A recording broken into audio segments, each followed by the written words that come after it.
ating gawain. Ang lahat magsabi, God bless you, Pastor Dog. God bless you, Pastor Dog.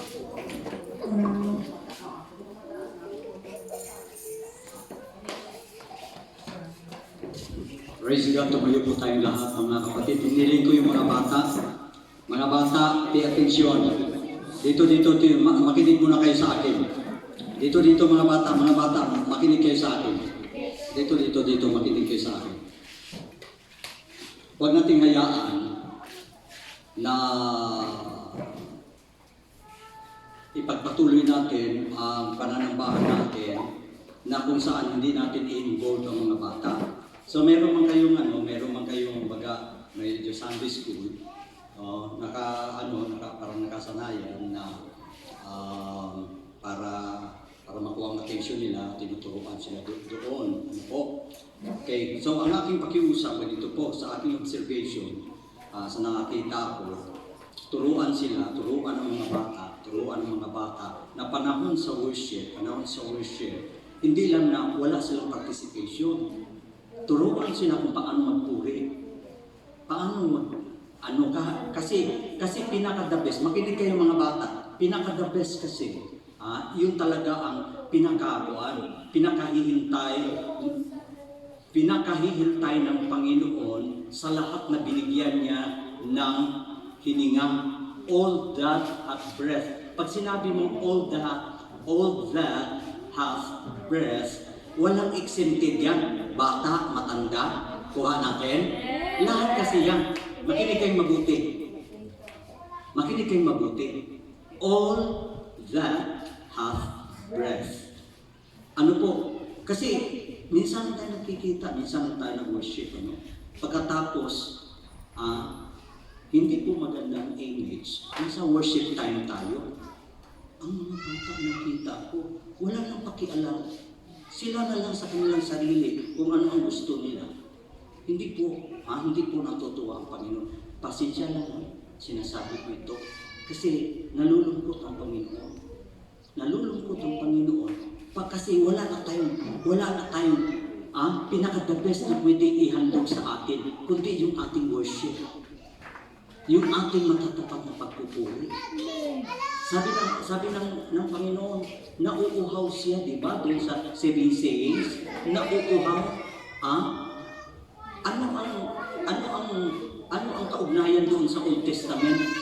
Doon sa Old Testament, mga kapatid, ito ang sinabi ni David, I will praise the Lord as long as I live. I will praise Him continually. Kita niyo mga kapatid, kahit na may weaknesses si David, pero bakit siya tinawag na man after God's own heart? Dahil worshiper siya. Kaya, pag maging worshiper tayo mga kapatid, talagang ang Diyos talagang, kumbaga sa yan ang weakness, yan mahina ang Panginoon.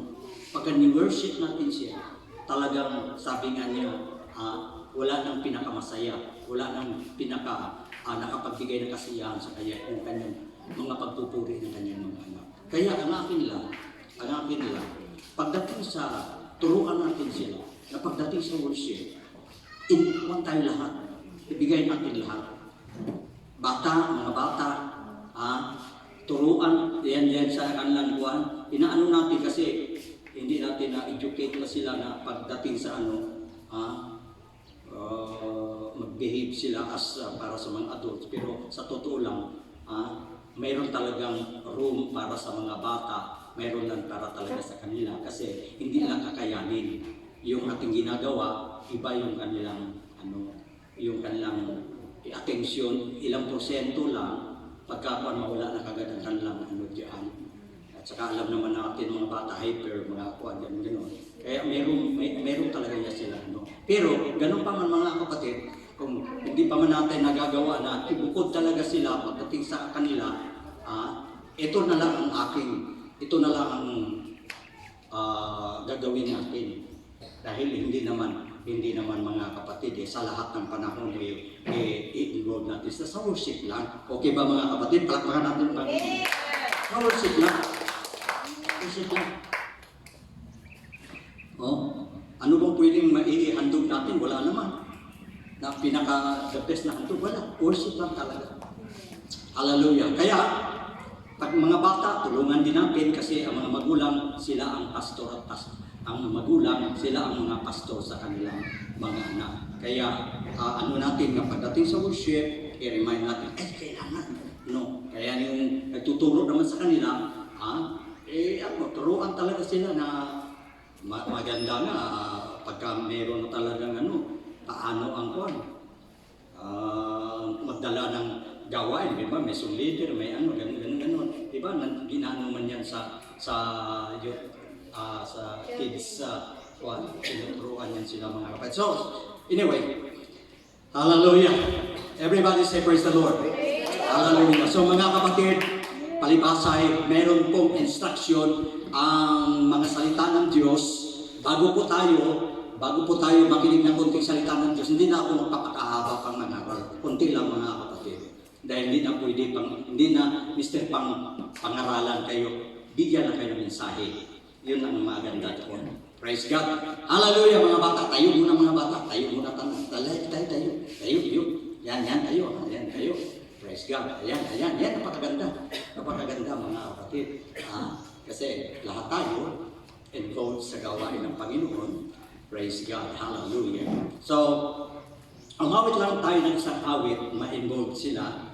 Kay buti-buti mo ang Panginoon. At saka, mga bata, ganito yun ang dapat.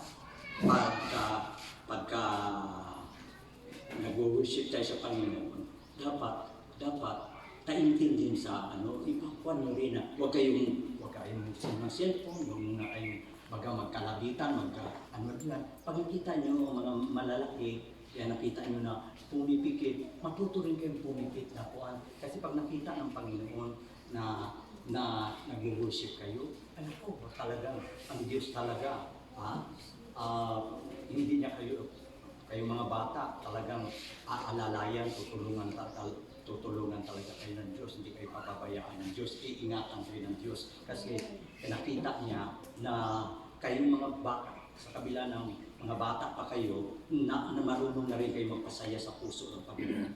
Marunong na rin yung paligayahin ng Panginoon. Okay? Everybody say praise the Lord. Kaya atensyon na mga bata, kung nakita niyo, di ba, nakapikit, nakakuha ng kwan, pwede rin kayong kuhan, pwede na kayong pumikit at saka umawit. Awitan natin ang Panginoon, sama-sama natin ipadama ang ating pagmamahal sa ating Panginoon sa pamamagitan ng awiting ito bago po tayo makinig ng kutsing mensahe. Kay buti-buti mo, Panginoon. Kay buti-buti mo, Panginoon, sa lahat ng oras, sa bawat araw. Yes, Lord, ika'y laging tapat kong magmamahal.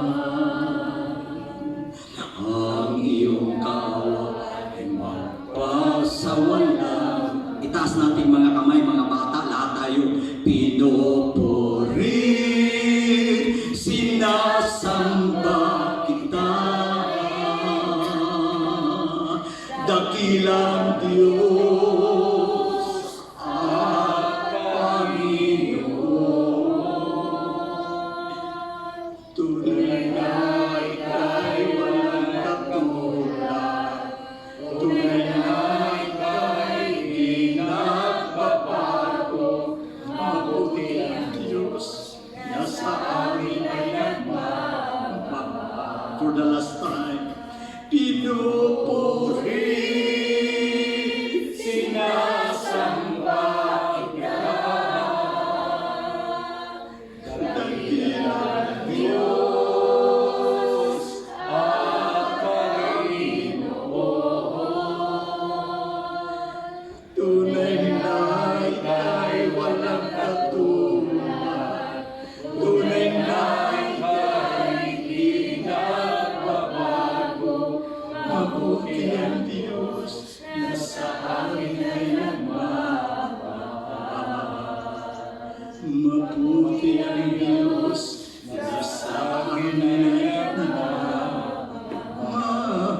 sama-sama natin palakpakan.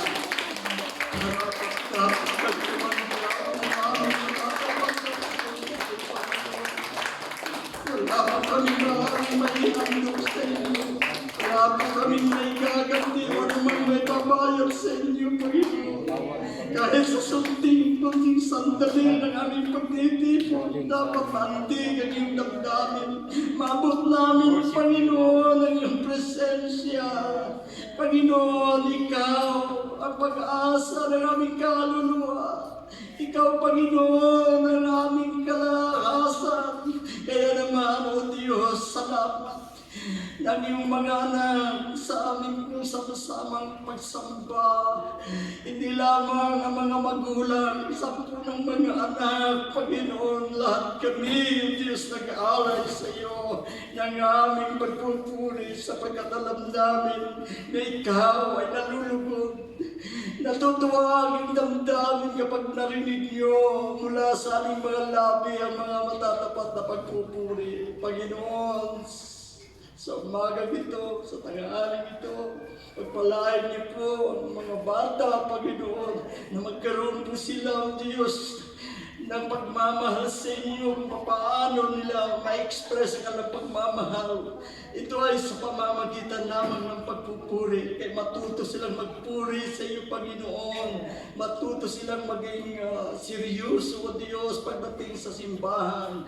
Panginoon, tulungan niyo na ma-focus nila sandali ang kanilang isipan. Kung paano ang mga magulang, Panginoon, nakapagdala ng alay sa inyo, gayon din naman ang mga bata dapat makapagdala din ng alay sa iyo, Panginoon. Hindi po baka kambing o anumang material na bagay, kundi ang mga alay na matatapat na pagpupuri sa inyo, Diyos. Ito po ang iyong kinasasabikan. Ito po, Panginoon, ang iyong inaantay pagdating ng pagsamba. Sa pakikinig ng salita at iba pang mga gawain, ito'y mahalaga, ngunit ang pinakamahalaga kung paano po namin maabot, Panginoon, ang iyong presensya. Hindi namin maabot, Panginoon, sa pamamagitan ng mga handog na mga material, kundi, Panginoon, ayon sa iyong mga salita, sa pamamagitan magsipaghandog kayo ng hain sa makatuwid bagay, sa bunga ng inyong mga labi na nagpupuri, nagpapasalamat sa kadakilaan ng Panginoon. Hallelujah! Salamat, Panginoon, muli sa iyong paghipo sa aming mga kaluluwa, sa aming puso. Salamat sa iyong presensya. Sapat na ito na makapagbigay ng panibagong sigla. Sapat na po ito, Panginoon, na makapagbigay po sa amin ng kalakasan at kapayapaan sa aming mga buhay. Tanggapin niyo po, Diyos, minsan pa ang aming nakatapat na pagpupuri sa iyo. In the name of Jesus Christ. One more time, let us go. Hallelujah. Malayo po kami subo, mga kapatid. Praise God, praise God. Isang verse lang ang dadalhin sa inyo, bago tayo magkahiwa-hiwalay. Mensahe mula po sa salita ng ating Panginoon, mga kapatid, in Matthew chapter 28, verse 20. And lo, I am with you always, even and to the end of the world. Hallelujah. Matthew chapter 28, verse 20. Praise God. Okay. Hallelujah. Amen. Praise the Lord. Hallelujah. Yan po, mga kapatid, ang isang verse na gusto ko pong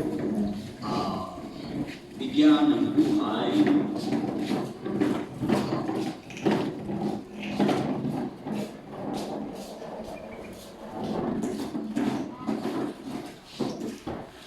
Hallelujah. Ito po ang scripture na gusto kong bigyan ng konting paliwanag, mga kapatid.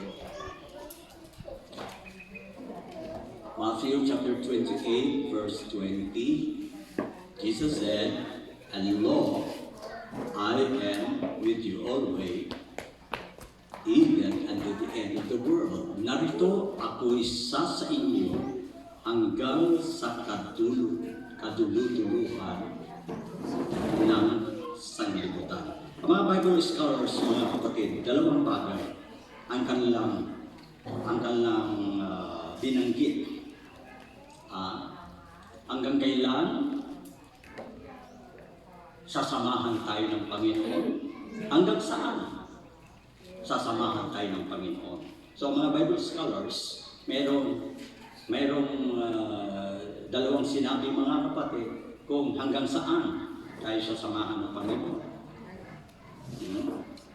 So sa makatuwid, sabi nga, sa kaduluduluhan ng sanlibutan. Ibig sabihin, mga kapatid, kayang abutin ng Panginoon saan mang panig ng sangsinukob ng buong sanlibutan, saan ka man naroroon. Pwedeng abutin ng Panginoon yan. Pangalawa, hindi lamang ito direksyon, mga kapatid, ng lugar kung saan ang pwedeng abutin ng Panginoon, maging ang kapanahunan. Kapanahunan, kaya direksyon, kaduluduluhan o kapanahunan. Hanggang saan at hanggang kailan sasamahan tayo ng Panginoon. Palakpakan po natin ating dakilang Diyos.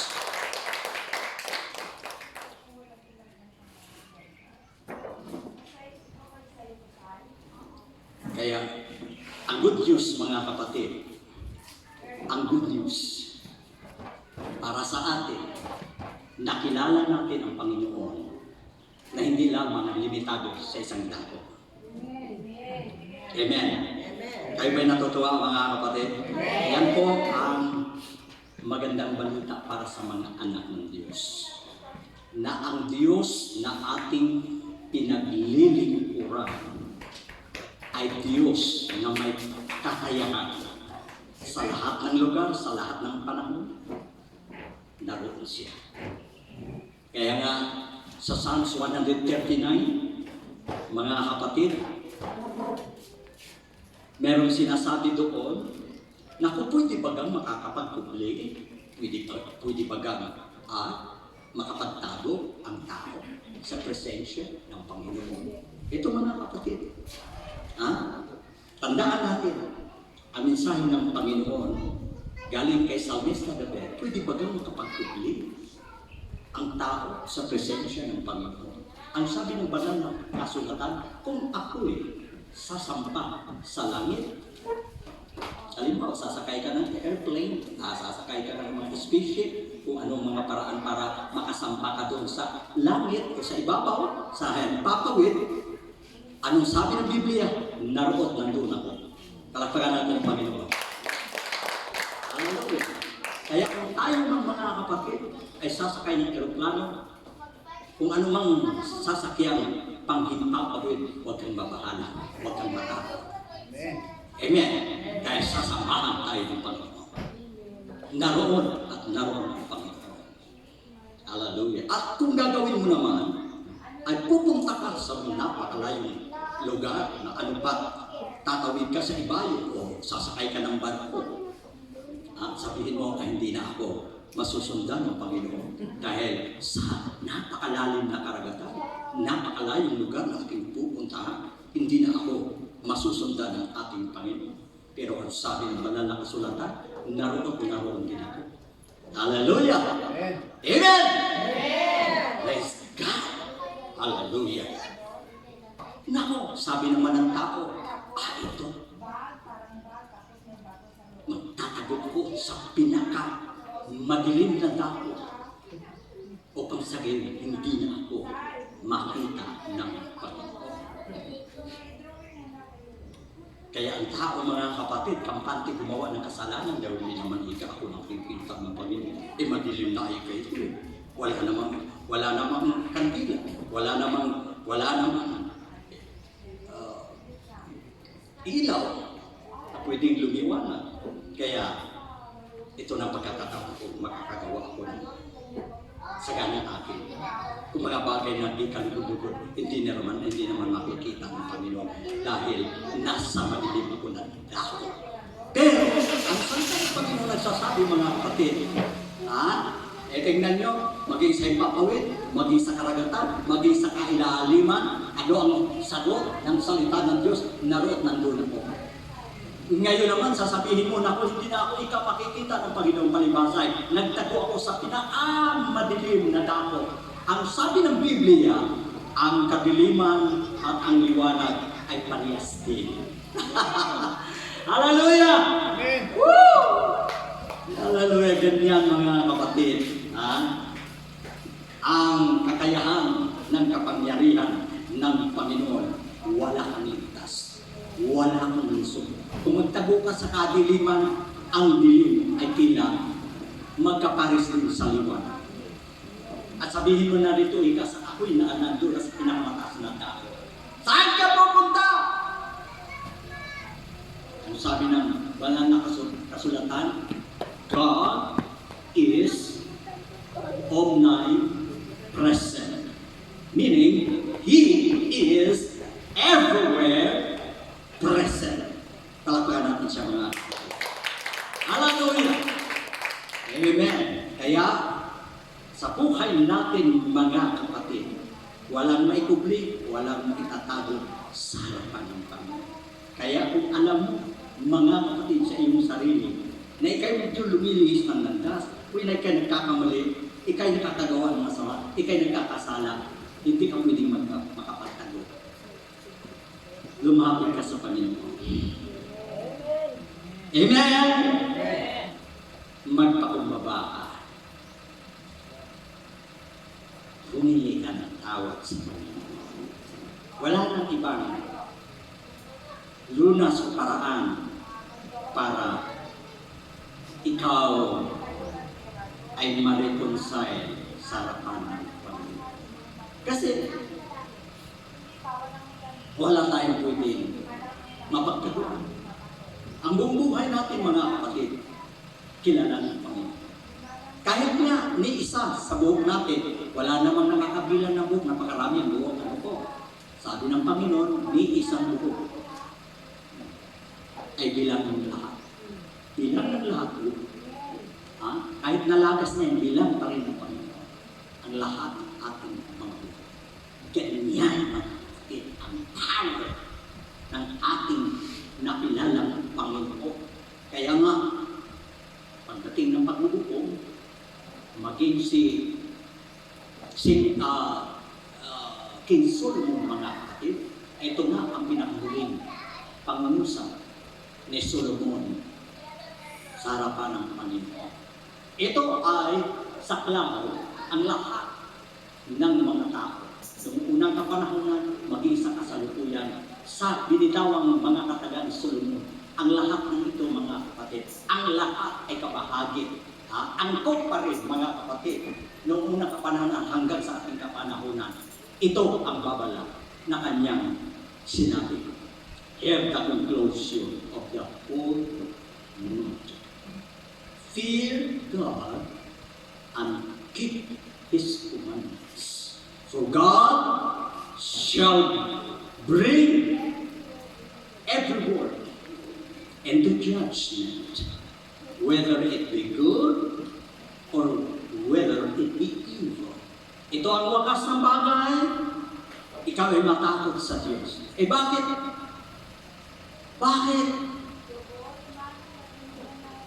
Katakutan. O bakit sadyang katakutan? Ang Diyos, mga kapatid. Dahil hindi ibig sabihin mga kapatid, masasabi natin na baka katulad siya ng demonyo na kaya takot na takot kang masilayan siya o makita sa sapagkat pagkasama-sama kayo pa, magkakatakot ang kanyang katauhan. Hindi dito ganyan. Ang ibig sabihin na pagkatakot sa Panginoon, yamang ito ang buong katungkulan ng tao, ang paggawa ng labag sa kanyang kalooban. ang paggawa ng masama sa harapan ng Panginoon. Ito po ang ibig sabihin, dapat kung ako tayo gumawa ng masama o mga bagay na hindi kalugod-lugod sa Panginoon. Bakit? Ito ang dahilan, mga kapatid. Di ba? Binanggit ng Scriptures kanina, wala tayong pwedeng ikubli, wala tayong lugar na pwedeng mapagtaguhan sa harapan ng Panginoon sapagkat saan man sulok, saan man dako, mga kapatid, narito nandoon din ang Panginoon. Palakpakan natin narito.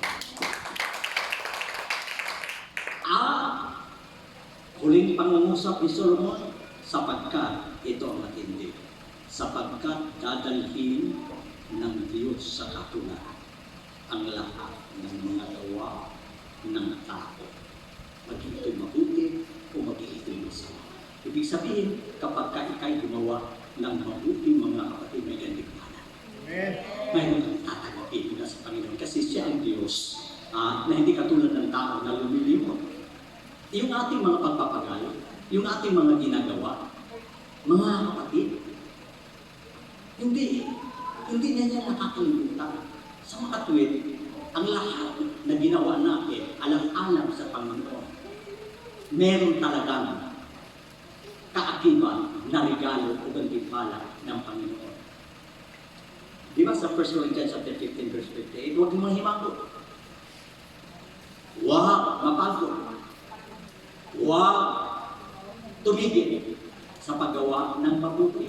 Sapagkat, ang sabi ng salita ng Diyos, ang sabi niya mga kapatid, magpakatatag, magpakatibay sapagkat hindi masasayang ang inyong mga pagpapagal o mga ginagawa, mga kabutihan alang-alang sa akin. Kaya, ang kabutihan na yan, mga kapatid, mayroong gantimpala, pero sa kabilang panig, ang gumagawa ng hindi maganda, alam na po natin ang kabayaran. Sabi niya, ang gumagawa ng masama ay walang ibang patutunguhan, meron din naman silang dakong karurungan. Merong lugar na inihinda sa kanila. Pero salamat na lamang mga kapatid, merong mga salita ng Diyos. Palaging tayo po ay naaralan, tinuturuan para tayo kumanin. Hindi dun sa kasamaan, kundi sa kabutihan. Dahil kung gagawin natin mga kapatid ng kalooban ng ating Panginoon, sinong magiging mapalag? Tayo. Sapagkat, ang sabi ng Panginoon, sa lahat na sumusunod sa ating kalooban, bukas ang langit para sa kanila. At may nakahanda na mga rewards. Yan. Purihin ang Panginoon, palakpakan po natin mga kapatid. Hallelujah. Kaya, sa isang verse na kinote natin, sa Matthew 28:20, and lo, I am with you always, and to the end of the world. Narito, ako'y sa inyo hanggang sa kadulutuluhan ng sanglibutan, saan man dako, saan man naroon, ako'y sa inyo. Amen. Sa lahat ng panahon, hindi rin siya mga kapatid nawawala o kaya pinabayaan o iniwan tayo. Sa lahat ng panahon, naroon ang ating Panginoon at saan man tayo paroroon, naroon din naman ang Panginoon. Kaya, sa buhay na ito mga kapatid, dapat sa Diyos po tayo manatili, humingi ng saklolo. Dapat sa Diyos po tayo magtiwala sapagkat nakita po natin ang kanyang kakayahan. Magagawa niya ang lahat ng mga bagay. At siya'y naroon sa lahat ng panahon at maging sa kadululuhan ng Panginoon. Kaya, Mapalad ang mga anak ng Diyos, ang lahat ng mga naglilingkod sa ating Panginoon, sapagkat siya lamang ang tanging Diyos na mayroong ganitong kakayahan. Ang iba, wala ng kakayahan. Kaya magpasalamat tayo, nakilala natin ang Diyos na nasa lahat ng dako, ang Diyos na makapangyarihan sa lahat. Hindi ka iiwan, ipababayaan. Kaya may sorry na din. Kung ikaw ay nasa sabihin natin, kapanganiban, huwag kang matakot sapagkat naroon ang Panginoon na sasaklulo sa iyo, aalalayan ka, proteksyonan ka. Hallelujah! Wala ni isang sandali na iniwan tayo ng Panginoon. Dapat mga kapatid, yan ang huwag nating kalilimutan na sa panahon ng mga pagsubok, sa panahon ng kahirapan, sa panahon ng mga sari-saring mga pinagdadaanan sa buhay, hindi nagpabaya ang Panginoon. Huwag mong sabihin na iniwan ka na ng Panginoon. Huwag mong sabihin na walang kakayahan ng Panginoon upang pabutin ka, sapagkat nasa piling lamang natin ng Panginoon. Sapagkat kung siya ang iyong Diyos, tayo ang kanyang mga anak. Diba may awit mga kapatid? Totoo ito. Kaya sa Diyos mo sasabihin ang problema. Tama. Bakit? Sapagkat hindi siya nanunumpa. Hindi kanya susumbatan. Hindi kanya sisisihin. Kundi bagkus, nagagalak pa nga siya. Salamat ang tiwala ka sa akin. Salamat na parito ka. Huwag kang mag-alala. Bibigyan ko ng kasagutan ng problema. Papagpapahingayin ko ang kaluluwa. Bibigyan kita ng kapayapaan. May kasagutan mga kapatid. Siya mismo. Ang nag-aanyaya ito sa atin. Dapat huwag natin sarilinin.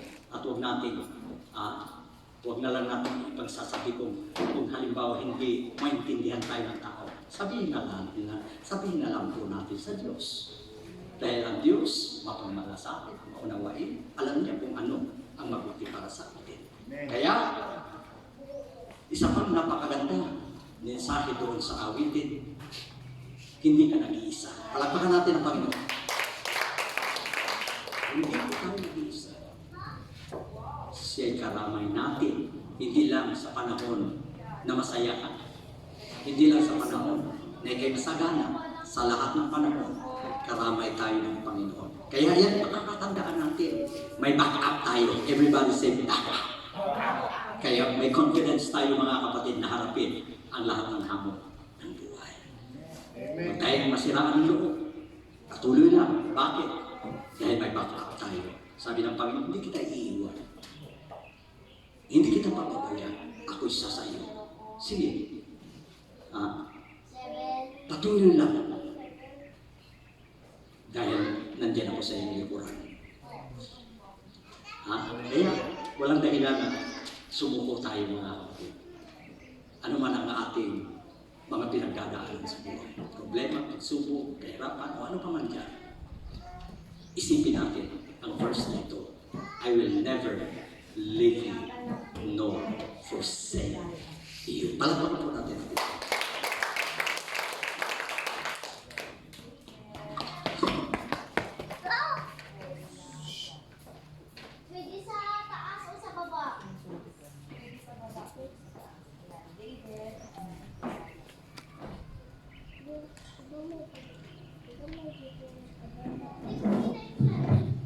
Praise God.